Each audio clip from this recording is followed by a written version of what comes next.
Oke. Selamat pagi Bapak Ibu sekalian, selamat datang di Auditorium Virtual Expo pagi ini. Bersama saya Prima dan bersama Pak Mike Osborne dari World Bank. Good morning everyone, my name is Prima and I will be here in morning session in Auditorium Special Discussion. In this special session, we will have Bapak Michael Graham Osborne, Lead Procurement Specialist, the World Bank East Asia and Pacific Region, based in Jakarta. He will discuss about AI in procurement, and he will do his thing for about 45 minutes. And happy to extend if you need more time, Pak Mike. And after that, we will have a Q&A session.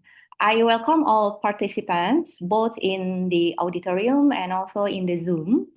As we are doing this online, you should write your question. If you are in auditorium, you can type down in Slido. And if you are in Zoom, you can raise hand and or doing so by chat. And then after the presentation from Pak Mike, I will be able to read them out in appropriate time. I will be taking question in the usual way, start from people who do the raise hand, and then after that we will move to the online question. Oke, jadi Bapak Ibu sekalian, pagi ini saya bersama Pak Mike akan membawakan topik AI in procurement, jadi artificial intelligence in public procurement. Kemudian karena kita melakukannya online, saya mengucapkan selamat datang kepada Bapak Ibu sekalian yang ada di auditorium, serta Bapak Ibu yang telah bergabung bersama kami di Zoom. Untuk Pak Mike, beliau akan sebagai Lead Procurement Specialist di World Bank East Asia and Pacific Region, base-nya di Jakarta. Beliau akan membawakan presentasi sekitar 45 menit. Setelah itu kita akan melakukan sesi tanya-jawab Q&A session. Nah, pada sesi tanya-jawab kita akan melakukannya ada 3 metode. Pertama, Bapak Ibu yang melalui Zoom, bisa melakukannya melalui fitur raise hand. Kemudian saya akan memberikan kesempatan Bapak Ibu sekalian. Setelah itu kita akan lanjut ke bagian online question, pertanyaan yang dilakukan melalui chat atau Slido.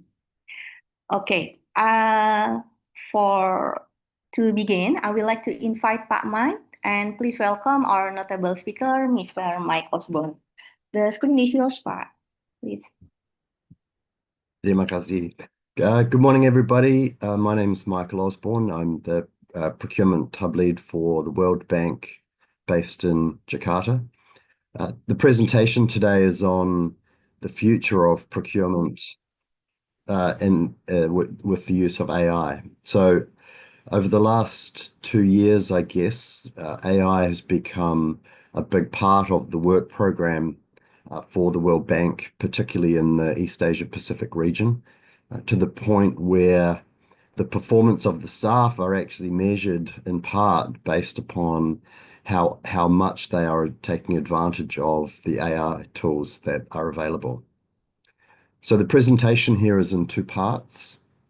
I want to go through firstly just an explanation of some of the different types of AI, and secondly to go through some of the applications that have been developed by the World Bank and that are currently in use, to give you some idea of the potential applications.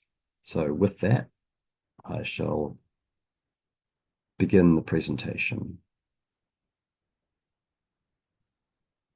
So there are really 3 types of artificial intelligence that I would like to explain. The first relates to predictive AI, which really is one of the earlier forms of AI, and it focuses on taking advantage of patterns in data and looking for opportunities to forecast based on historic patterns in data.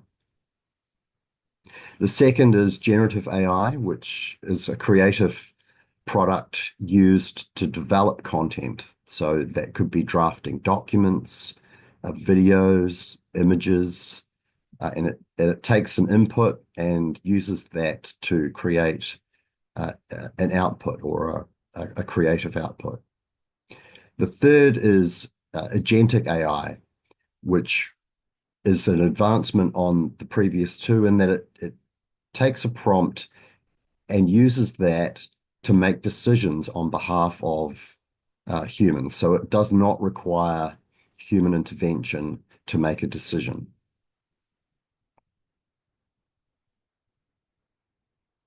So predictive AI, as I mentioned, focuses on guessing what's coming next based upon patterns in data. It's a little bit like a weather forecaster. So that this type of AI has been around for some time now.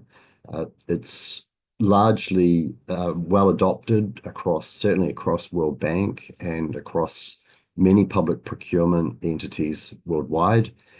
It's a lot of us have used that for certain applications in our own work. At the World Bank, we've used that for looking through expenditure data and using that to predict, uh, for example, savings opportunities in public procurement data. We use that for predicting risk, and I'll go through an application that we've used using it to predict risk. It looks at demand forecasting. We can use that to detect fraud and corruption risk. We can look at that for supplier performance. So it's taking advantage of historic data and using it to make predictions about what will happen in the future.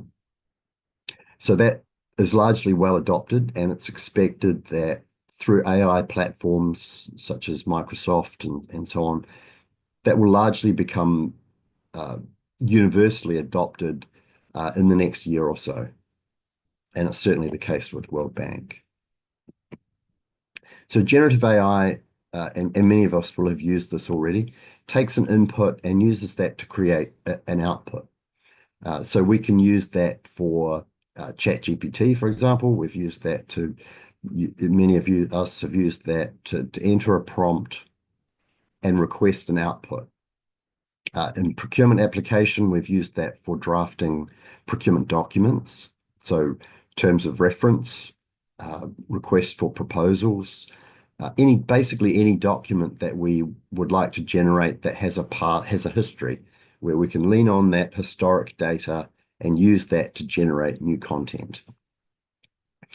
In the bank context, we've developed a chatbot for a number of applications. In procurement, we have the ability to enter a prompt and ask questions of the bank's procurement framework. So, for example, you could ask the chatbot, we've received 3 bids. One was submitted 15 minutes after the submission deadline. What should we do? So it will take advantage of the repository of the procurement policy framework, the bidding documents, and it will allow you to ask questions of that content. The third is looking at really trying to generate as much, to streamline as much as possible the procurement cycle time. So the largest time consuming process in procurement is developing documents and doing evaluations.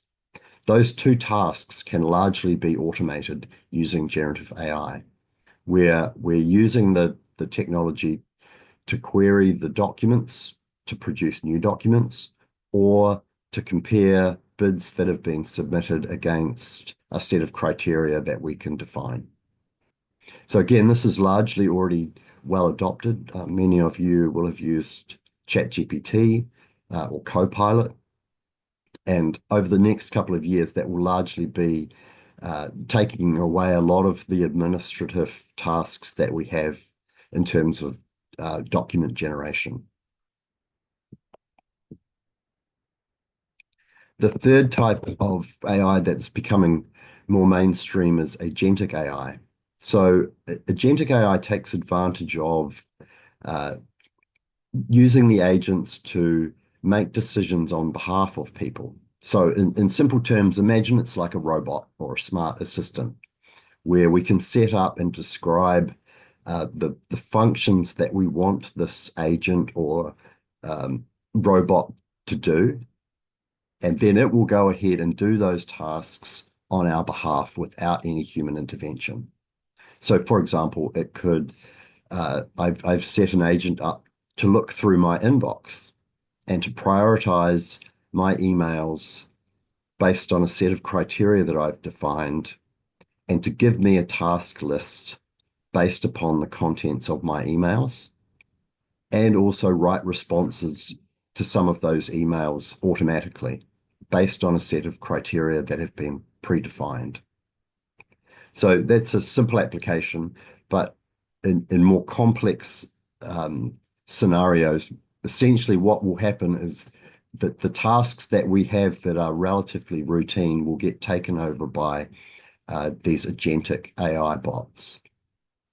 This is relatively at an early stage. It's not well adopted across World Bank. Um, to pick another example for the procurement chatbot, as that becomes agentic, it will take on the persona of the person using it. So I'm a procurement specialist in the World Bank.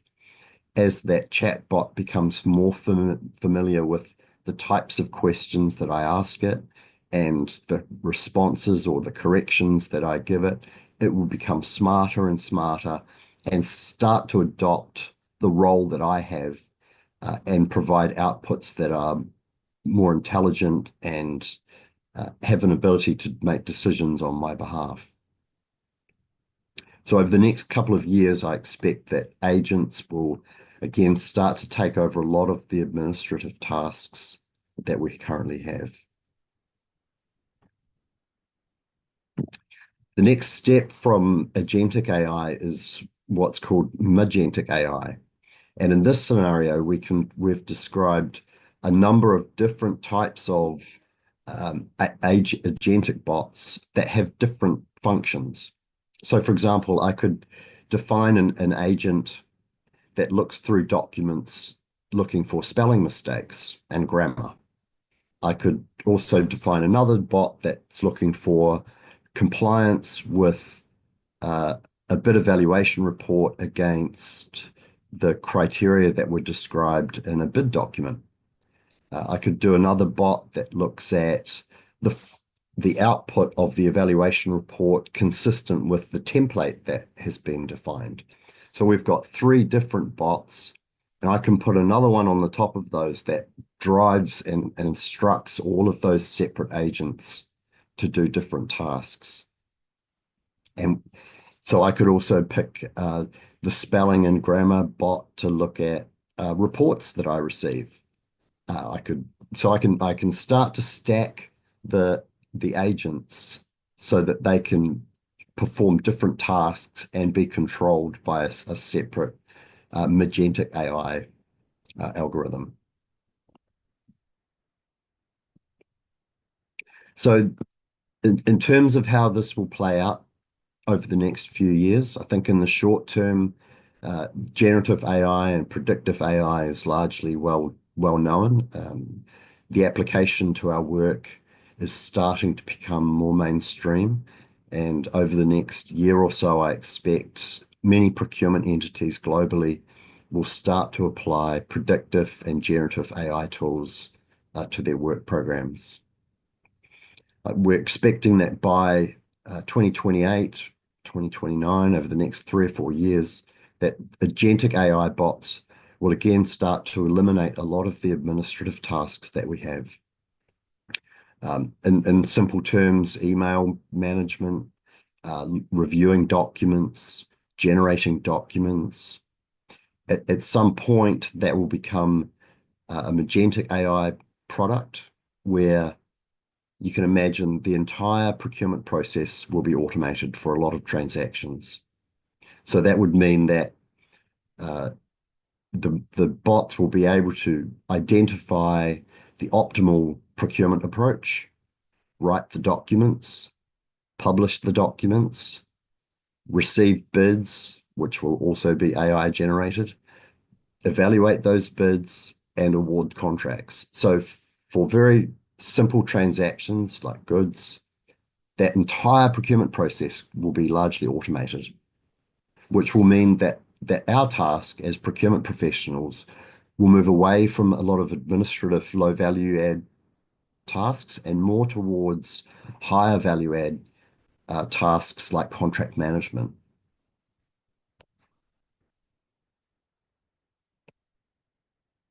So in the World Bank, so the second half of the presentation will go through some applications that we have. Within the bank, we currently have about 150 AI products that are live.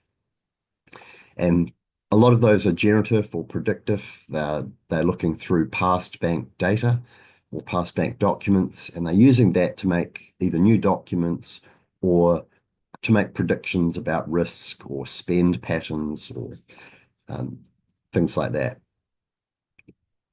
They've largely been set up to deal with priority real-world issues that we have. So one of the first products, for example, is a Gen AI terms of reference builder. So we have, in this region, we have about 6,000 individual consultants under World Bank projects. Those terms of reference take about 5 months on average to develop.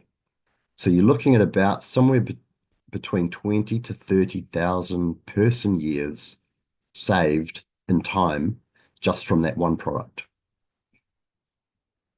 Over time, the Gen AI document suite will be expanded and it will include requests for quotations, requests for bids, requests for proposals. Essentially, any repetitive procurement document will become automated. Now, what's really important behind those AI products is the data. We have a procurement system called STEP that over time has been collecting bank procurement data. There are about 250, 260,000 transactions that we have across the bank.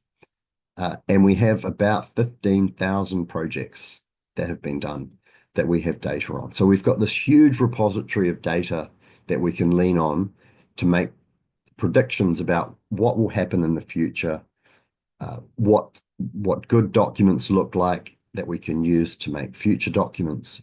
And so as these products are developed, public entities need to make sure that the data they capture is in really good quality. There isn't, so for example, in STEP, the date fields that we capture are actually text fields, and so they're quite difficult to manipulate and use as information going forward. So as we redevelop STEP, those date fields will be corrected as date fields and we will become more useful. So the data quality becomes really important. As we've looked to roll out these products, another issue is the communications. We have a huge footprint as a World Bank. We have 69 offices worldwide, and making sure that each of those bank offices is aware of these products and knows how to use them is a huge challenge. And I think one of the issues going forward will be making sure that users are aware of the different applications that have been developed, how to use them, and how to provide feedback so that they improve. And finally, the pace of change. So up until this point, many organizations have been used to developing software applications and rolling those out as legacy platforms. So STEP, for example, which is our procurement platform, took about 18 months to develop. It took another 6 months to roll that out globally, and it's currently been in place for 9 years. That pace of developing, testing, rolling out is going to change. The pace of deployment of AI applications is going to be much, much faster.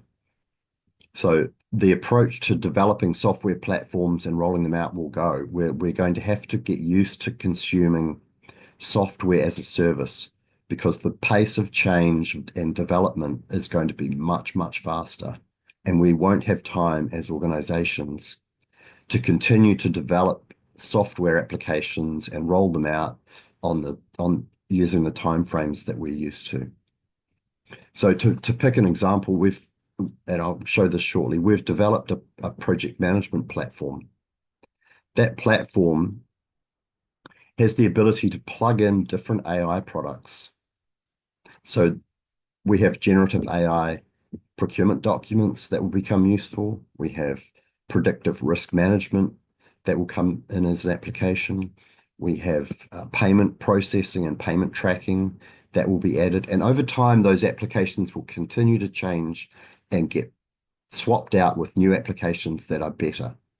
As the large language models become better, as ChatGPT 4 moves to ChatGPT 5 to 6, it'll be like iPhones. Every year you get a new iPhone, and each iPhone has applications on it that you'll continue to swap out as new applications become available.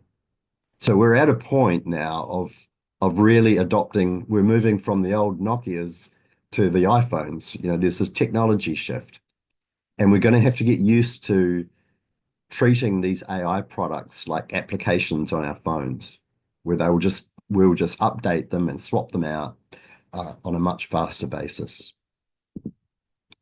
So that picture, incidentally, on the slide there is of a bid that was received. So that's a bid that's been received on a project in Indonesia. It's 1.2 tons of paper. It's one bid. That took 7 months to review that, to read all that paper. And that is not how projects will be delivered in the future. There will be no paper. There will not be 7 months worth of evaluations, reading all that paper. That will be largely digitized and consumed electronically and automatically evaluated. So in the next few years, we need to get used to digitizing a lot of our processes and not be concerned about the implications of that on our jobs, because we'll move from doing very low value add tasks like writing documents to much higher value add tasks like managing contracts. So just to run through a few of the applications, the first is the chatbot. This is available for all World Bank projects. It's all deployed on the bank's procurement platform on STEP. So everybody globally has the opportunity to ask questions of the bank's procurement framework, to test scenarios. And really what this does is provide a 24/7 procurement expert. So you don't have to email Pagigi anymore. You can ask the procurement chatbot the question that you were going to ask him, and then ask it a different way, and then test a different scenario. And you're going to be able to frame the question and test scenarios and try and find out different ways of doing things through an interface now that doesn't require a person. The terms of reference portal we have allows users to look back at all of the past documents that have been written relevant to the current task that you might have. So if I'm recruiting for, I don't know, for a project manager on a project, I can enter in the prompt the task that I would like. I'm looking for terms of reference for a project manager to run a wastewater treatment plant in, I don't know, in Bundle. And so you enter the prompt and it will give you a terms of reference based upon the criteria or the parameters that you enter in the prompt. And similarly on the terms of reference Genie, that will do a very similar thing. You can enter the details in the prompt and it will generate the document automatically. So the median time for writing a terms of reference is currently 5 months in the bank, 5.5 months. So that task now takes about a minute. And this will become the norm for almost all procurement documents. You'll enter the prompt and get an automatic draft.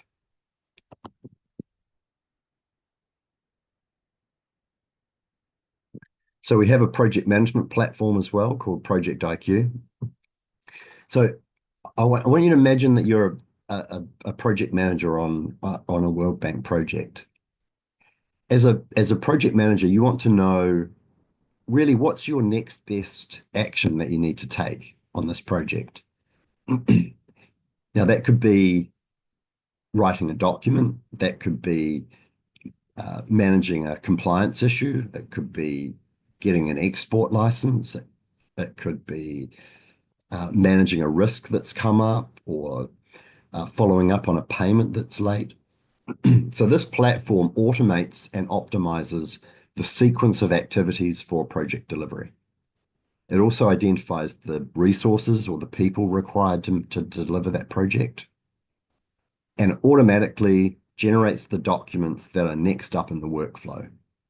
So if my next task is to recruit a financial management specialist, it will automatically develop the terms of reference for that person and submit that to your inbox so that whatever task you've got coming up next is automatically prompted to you.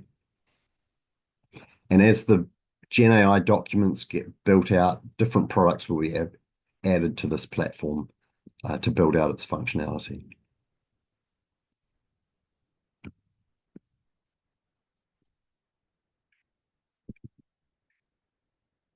The third product is a risk management product. So one of the other issues as a project manager I want to know is what risks do I have coming up on my project that are going to impede delivery in the next 6 or 12 months?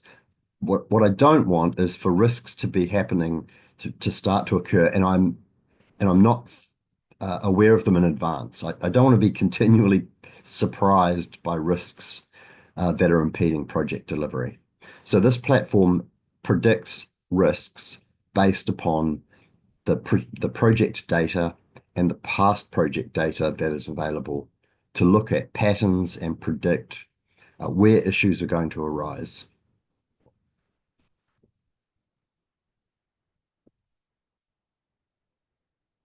So with this tool, one enters the project details, either it's a pipeline project or an active project. It looks back at all of the past projects that are similar, and it uses that information to predict what type of risks you're likely to see on this project, what actions you should take, and it prioritizes those actions so that you can see what's the most important thing that I should do next as a project manager. With any of these AI products, it's also important they have a feedback loop built into them. The I part is intelligence, and these are only intelligent when they have a feedback loop built into them. So with this platform, it not only predicts the risk, it also tells you what to do, and then it asks you what happened when you did that. When you took an action to manage that risk, what happened? Did the risk go away? Did it get worse? And it uses that information to improve its predictions for next time.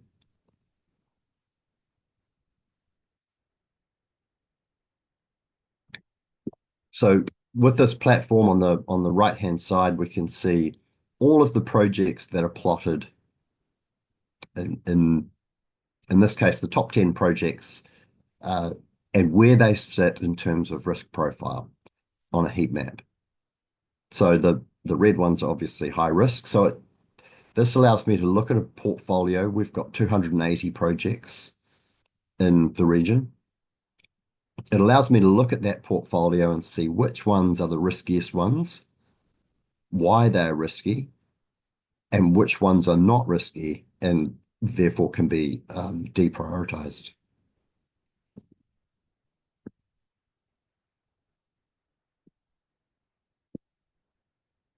It then gives us a set of actions to take to manage the risks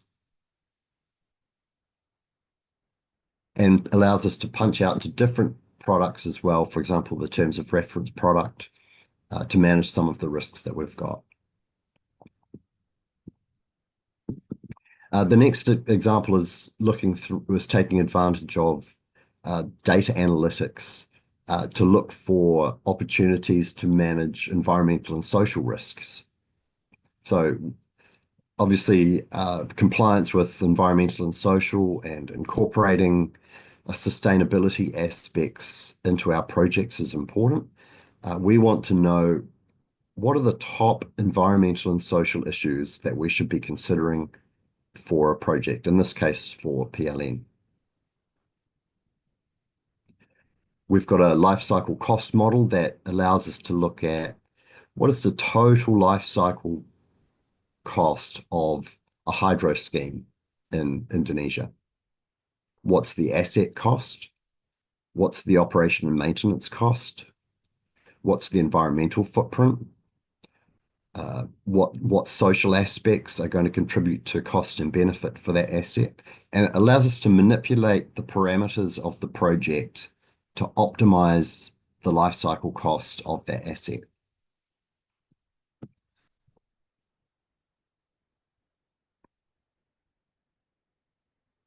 So in terms of recommendations, just as I come to a close, the first point is the data needs to be good. We're going to rely increasingly on data to make predictions and to generate documents and to look for insights.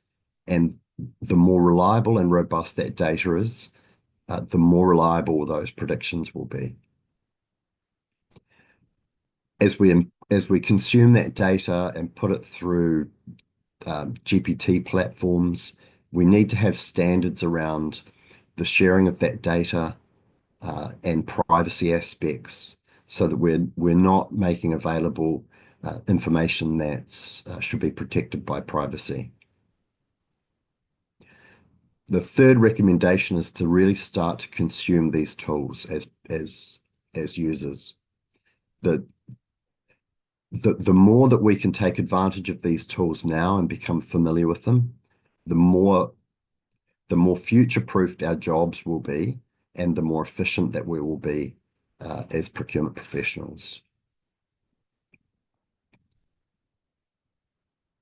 So I think we'll close there, and hopefully you have some questions, and we'll take some of those. Okay, thank you very much, Pak Mike, for very insightful, powerful, and green presentation for us. It's really, really insightful for us for your presentation. Mm, for anyone in Zoom who like to ask the question can raise their hand. Baik, Bapak Ibu sekalian, terima kasih atas presentasinya Pak Mike. Sangat ini ya, mencerahkan untuk kami, sangat mencerahkan untuk kami. Dan bagi Bapak Ibu yang ada pertanyaan via Zoom, silahkan untuk raise hand-nya. Oh, sudah ada satu Bapak Mulas. Mohon izin Bapak Ibu, pertanyaan bisa diajukan dalam bahasa Indonesia.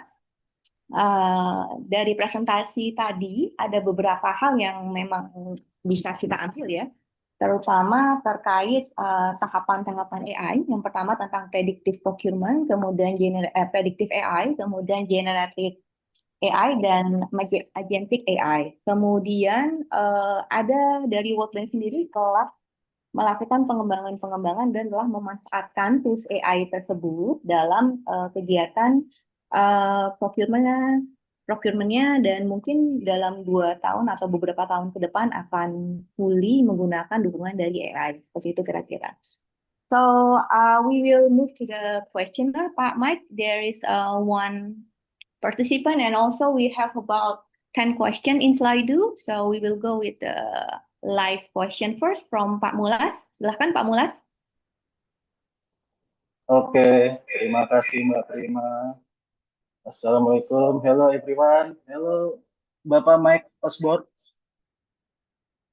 Okay, before I ask my few questions, I want to ask you, do you have any relation with Black Sabbath? Ozzy Osbourne? No? I'm just kidding, okay? Okay. No, sadly not. Not, yeah, okay. No problem. I love them there. I have 4 questions. First, what is the main purpose for using this AI? To assist or to replace human resource in procurement field? Second, if we want to use this AI, is there any specific from lesson, yeah, that we can learn? Third, and this AI mostly used at what stage of procurement process from your experience, of course. And fourth, regarding to our dependency to this AI, will that be a problem in the future? Okay, only for question, Bapak Iman. Thank you. Oke, terima kasih Pak Rangga. Jadi ada 4 pertanyaan. Pertama itu adalah tujuan untuk penggunaan AI ini. Kemudian ada specific license nggak yang bisa untuk belajar AI. Kemudian dalam tahap apa AI ini mostly digunakan ya. Dan kemudian juga bagaimana dengan independensi dalam proses pemilihan, proses pengadaan tersebut ketika kita menggunakan AI. So there are 4 questions, Pak.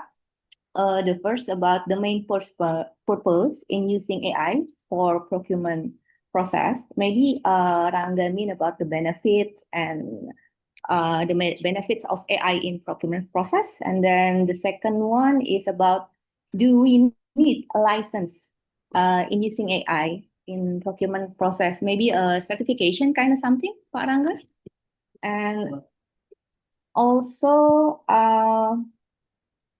for in what stage or in what procurement process that we use AI to help us in doing the procurement process, because we know that there is a selection, preparation, and also awarding process in procurement. And then the last one is about how do we can be sure that we're not too depending to AI when are using when we are doing the procurement process. So we in case something happen in our AI system, we can still doing the procurement process independently without AI. You know, because it's a machine anyway, kind of like that. Thank you.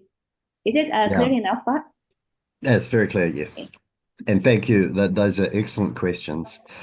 I think the first one, will this assist or replace us? It's really down to the tasks. It's not going to, AI won't replace people. It's going to enhance our ability to do our jobs. So it's going to eliminate tasks. You know, for example, I get 200 emails a day. It's very difficult for me to keep up with that. And I'm using AI to make me more efficient so that I don't have to read all those emails. When I get given so I probably get 4 or 5 sets of documents to review each week. That can be up to 2,000 pages each. Now, it becomes very difficult for me to read 10,000 pages and stay awake and come out with something, a sensible output. So AI allows me to do that much more efficiently. It's not going to take away the job that I have, but it allows me to be far more efficient and not spend my time on really low value administrative tasks. In terms of, look, the second one's a really good question. Like, how do we become more proficient, I think, in using these products? And I've coming to terms with that as well. Like, I've been using ChatGPT at a basic level, you know, to ask questions, and really as a Google search function, you know, to help me answer basic questions and write documents. More recently, I've started using Copilot Studio, which is the much bigger suite of AI products. I think this is moving so fast now. I would encourage you to not wait for lessons and go and find, as I've done, just find content on YouTube, ask people who know already how to use it, and try and just start using some of these tools yourself as quickly as possible. It's like learning a language. You've got to practice. It's not I couldn't attend an afternoon session and then speak Spanish. Takes a long time to practice and practice. So I would encourage you to just start using it. The third question was around what stage of the process. I think the answer there is at the very beginning of certainly for bank projects, right, which are projects and not a category type spend.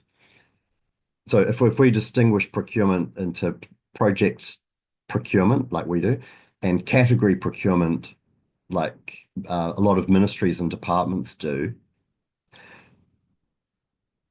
the main advantage is at the beginning of the process. It's for us, it's the procurement strategies. It's what's the best way to do this procurement? Who are the suppliers?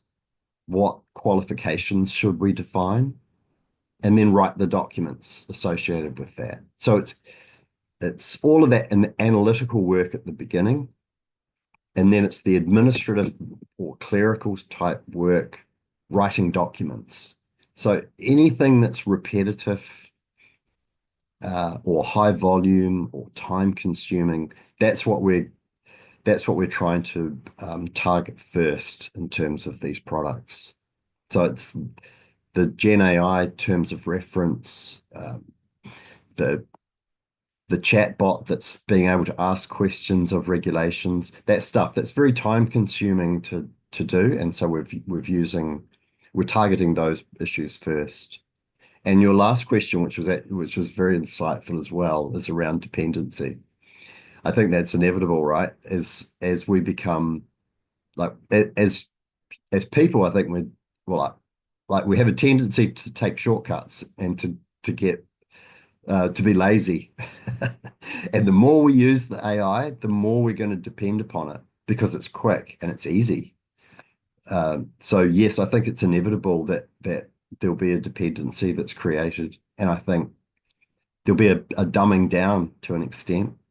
You know, if I can just ask the AI all my questions anymore, I don't need to learn, do I? I can just ask the machine. If I don't need to write a document anymore, I can just ask the machine to do it. So I think it's inevitable to an extent that there'll be a dependency set up. But I hope that means that we can get rid of the low value add things that we do and focus on more higher value add tasks.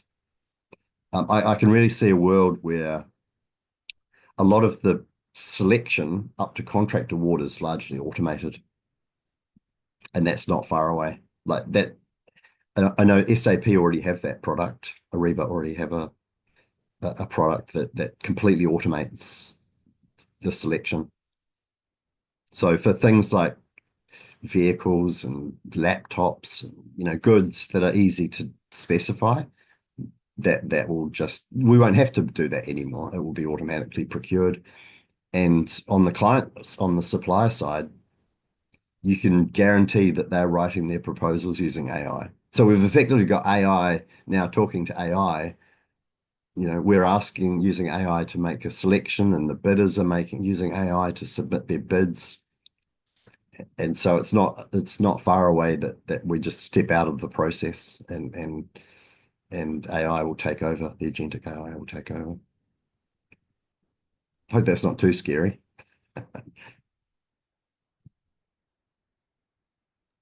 Oke, thank you Pak Mike.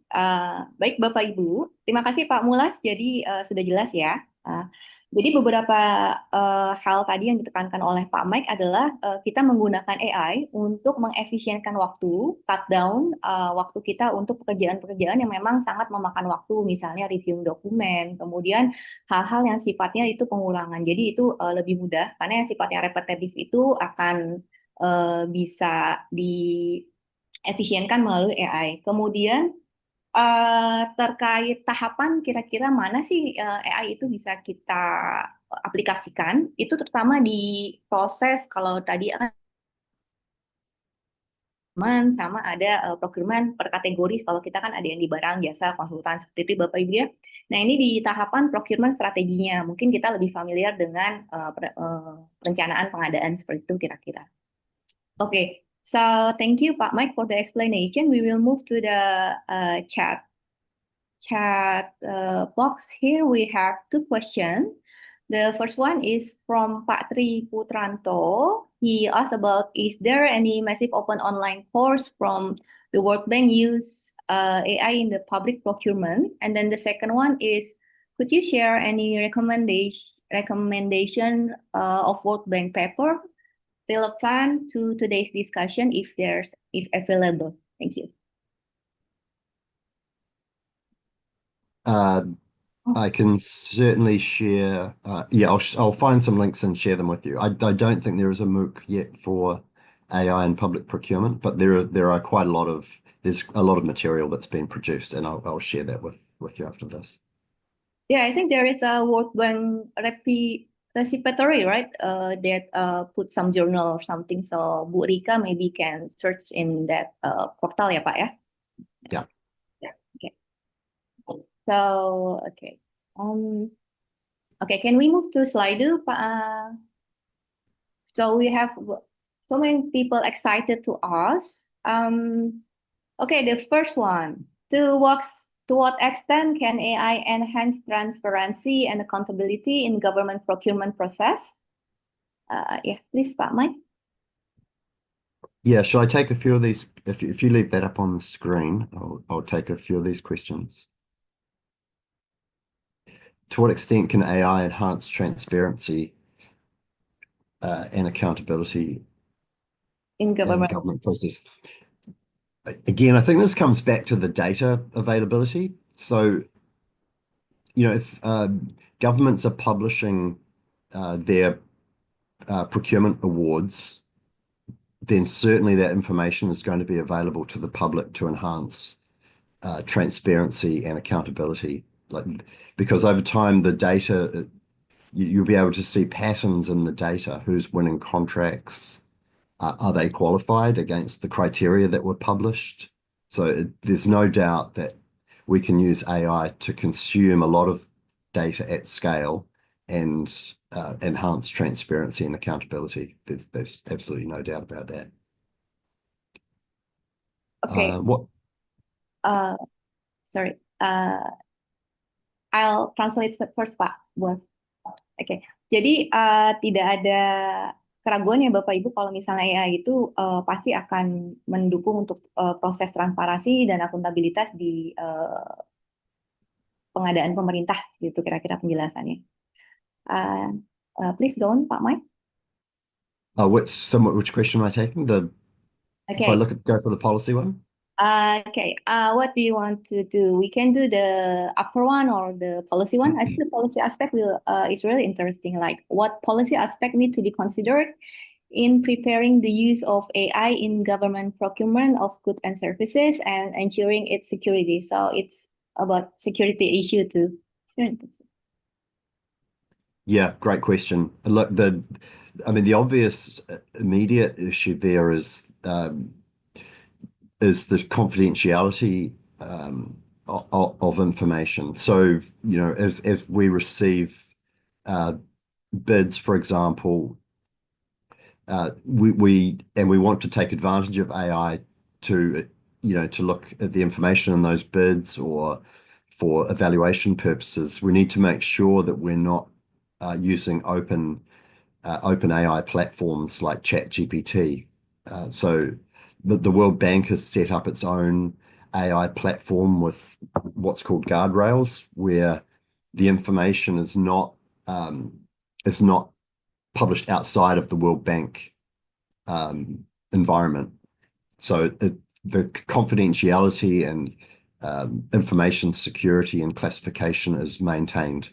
So I think that's probably the most important issue, is making sure that firstly, when you as an individual are using open AI platforms like ChatGPT, that you don't put personal information in there. You don't, my daughter has a sore throat. What should I do? No, you should not put personal information into the open AI platforms. Use third person, and the same when it comes to confidential or secure information. We need to be careful about putting that in open AI platforms. Okay, Uh, thank you. would using AI increase electricity operating expenditure? Not for agencies, I don't think. Um, Certainly for where the servers are hosted for the GPTs, the electricity consumption there is high, but not for individual agencies. It won't. It's just going to be the same as using a internet or computer platform. The electricity costs will be the same. Okay. Thank you, Pak. So, about the security, we need to be careful in using our personal data, right, to share in the open platform. And then about the bills, so it doesn't really that much for the bills because we are using just like a day-to-day internet basis, right, Pak? Exactly.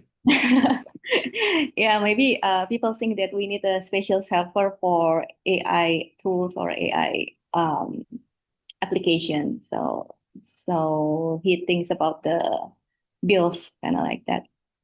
So this another question we will go to from Pak Guntur. All KPIs criteria made it by ourselves, so the result according that we need. That means we understand what our purpose. Okay. Like what is the meaning of this? Okay. Okay. So I think what Guntur mean is in our target or our monthly or annual target, we create or we design our KPI targets in every years, kind of like that. So we can measure how the result will yield from our performance every year. So um I don't think I really can. That means also, I don't really understand this question actually. Pak Guntur, oke. Pak Guntur, if you hear me, Pak Guntur maaf mungkin bisa dalam bahasa Indonesia, jadi saya bantu untuk pertanyaannya. Okay, this is the we can move to the next question from the anonymous that about the sustainable development part because I think we touched the sustainable procurement, how the AI support the green procurement and sustainable procurement issue. I think you have that in one of your slides previously, kind of like that. Yeah, maybe this is kind of linked to Pagunta's question. So at the moment, the AI is making us more efficient. So whatever task you have, if you ask AI to help you with that task, it's only going to be as good as the inputs that you provide. So, for example, we have a chatbot. Now, if I ask that chatbot, tell me about procurement and what should I do, that type of question is far too broad. And the same applies to sustainable development. If I want AI to help me with that, I need to be really specific about where I want assistance and the type of output that I want. So if I want, for example, what's an example? Define for me the sustainability criteria for purchasing a laptop. That includes energy efficiency, social factors, waste disposal. So you would have to be very specific about the types of criteria and what you want from the AI in order for it to be useful in helping you with green procurement and for meeting your KPIs, if that's what Pagunta meant. So AI is enhancing us. The more inputs and the more specific we can be with our request, the better will be the outputs. Okay. Thank you very much, Pak Mike. So AI will help us a lot right, in supporting achieving sustainable procurement and also like getting value for money in our procurement process in short, right? You know, like Well, it has the potential to, I think, uh, but we have to do our bit. yeah, We have to think about what we're doing and ask the right questions. yeah, because still we need to put the base of it like from data and everything that to feeding it, right, in the beginning. Yeah, yeah. Okay, that's very interesting discussion. I think we have another person raising her hand in Zoom. Uh, Silakan Ibu Rustiati. Ya, baik. Terima kasih Ibu Prima, Pak Mike ya. Assalamualaikum warahmatullahi wabarakatuh. Thanks Mr. Mike. Eh, ada satu pertanyaan aja nih Bu Prima ya, atau dua ya. Boleh. Untuk Mr. Mike, how can we use AI for e-procurement as what's to prepare and that's must be met and indicators usage. Jadi mungkin Bu Prima saya menanyakan dua hal ini. Jadi bagaimana sih menggunakan AI terkait dengan apa saja yang harus dipersiapkan dan indikator-indikator apa saja yang harus dipenuhi untuk menggunakan ini. Itu saja mungkin. Terima kasih. Thanks Mr. Mike. Assalamualaikum warahmatullahi wabarakatuh. Salam, terima kasih Ibu Rustiati. A simple question, but need a lot of explanation about how we using AI in procurement and what is like maybe the general tools that everyone need to prepare in doing and using that in procurement. I think you have it in your slide, but I think we need more explanation about that, Pak Mike.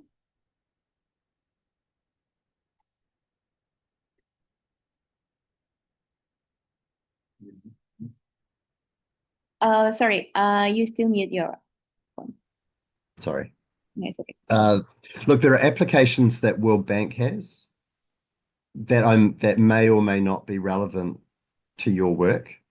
For example, the procurement chatbot that we have is set up on our procurement regulations. So if you have a question about World Bank procurement regulations, you can use that product. But if you have questions about Indonesian procurement rules or specific purpose, then you would need to use a different platform. Okay. So I would start by using ChatGPT and some of those open AI platforms and Copilot. Okay. Particularly Copilot, I think, Copilot connects to all of the Microsoft products. So Word, Excel, PowerPoint, Outlook. I would start with using Copilot and becoming familiar with the types of questions that work, how to write a prompt, how to write the correct question for the AI. Because the more specific you can be, the better the output will be. Okay, thank you, Pak Mike. So the thing is, we can use and we can start from whatever, from the general tools that we have in the online platform, Pak, yeah, like ChatGPT and then or Gemini maybe or Copilot, where we use day-to-day activities by Microsoft tools, yeah, Pak, yeah, and then what about the indicators, the detailed indicators that we need is depend in what we need in our procurement process, ya Pak ya. So it's really depend in what do we expect from the using of AI, the outcome expects of the using AI in our procurement process. It kind of like that. Yeah. So when I've asked a question the prompt or the question that I put into ChatGPT, it might be half a page, not one sentence. Like, please explain to me all of the risks and in this project provided the output in Word format under the headings procurement capacity, environmental and social risks, project timeline risks, project governance. So the more specific I can be with what I want, the output will be much, much richer and more useful. So to answer the other question, we need to ask the right questions. Like you need to treat the AI as if it's a person. So and provide them as much context as possible when you ask the question. And so, yes, you will still need knowledge in procuring goods and services, because if you ask a dumb question, you'll get a dumb answer. If you ask a smart question, you get a smart answer. Okay, the importance of clarity ya Pak ya. Yeah. Oke, baik Bu. Jadi tadi dari pertanyaan Ibu ada dua hal Bu. Yang pertama itu adalah Ibu bisa memulai dari tools AI yang ada di mungkin di web biasa Bu, kayak ChatGPT atau mungkin ada beberapa tools yang dari World Bank gunakan sekarang. Tetapi perlu diingat bahwa tools AI yang ada di World Bank itu hanya relevan untuk pengadaan-pengadaan yang dilakukan oleh World Bank seperti itu. Jadi Ibu di Biro PBJ Setda Jabar harus pertamanya harus paham dulu kita menggunakan AI untuk apa, membutuhkannya untuk apa. Nah dari situ kita mulai memanfaatkannya dan yang terpenting adalah data-datanya itu harus jelas seperti itu. Kemudian tadi dari pertanyaan gitu ya Bu, kira-kira penjelasannya ya Bu, untuk indikatornya pun nanti juga Ibu yang menentukan kira-kira butuhnya apa, maka indikatornya yang diperlukan apa aja. Dari situ Ibu akan mendapatkan hasil yang kira-kira Ibu inginkan atau mungkin melebihi dari yang ekspektasi Ibu. Gitu kira-kira Bu. Cukup menjawab ya Bu ya? Iya, mungkin salah satu indikator mungkin kita juga perlu regulasi ya, yang mengatur ini ya, karena kan ini juga harus ada regulasi yang mengatur ya, sehingga kita bisa menggunakan AI ini. Apakah seperti itu Bu Prima? Kira-kira? Kalau AI itu kan alat bantu ya, tapi mungkin diperlukan juga terkait security Bu tadi mungkin sudah dijelaskan Security oleh ya, Pak Meta, terkait keamanan data mungkin. keamanan data. Oke, Ya baik. thank So, you Bu Prima. ya sama-sama Ibu. Thanks, Mr. Mike. Thank you. Thank you. Terima kasih. Oke, we move to slide again, Pak Mike. Boleh di-share? Ya. Oke, so this is for Indonesia. Okay, how we do validate that? How do we do data validation from AI? Bagaimana kita mencari validasi data dari AI? How do we do the data validation from AI, Pak Mike? How do we